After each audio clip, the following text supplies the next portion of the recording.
Yo, hello guys and welcome back again to a brand new video. In today's tutorial, I will show you how you can actually search in food database of Myfitnesspal.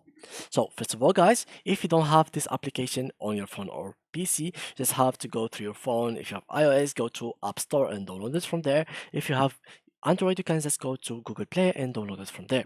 If you are using PC, you just have to open any kind of browsers, go to the URL section, and then as you can see here, you can put the link which is myfitnesspal.com. Now, this page shall be opened, but not like that. Of course, you'll have to create an account. So, how to create one? Just click on sign up, put your email, password, and then answer some information about your body, like weight, height, date of birth, and goal. The goal that's your weight you want to become. And then you have to answer a couple questions, and just like so, this page shall be opened. Now, how can we search in the data food base without like making our own recipes? You can actually drag food from their database. So if you go here and click on add food, they will take you to their database. So for example, here you can search for any kind of food. For example, fried eggs. Here they are.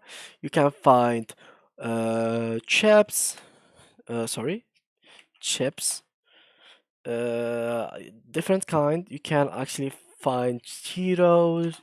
If you want Cheetos, you can find like Lay's, also Pringles. Whatever kind of food you think you ate, you will find it here. Even for example, let's say KFC menu, you will find the whole KFC menu in here.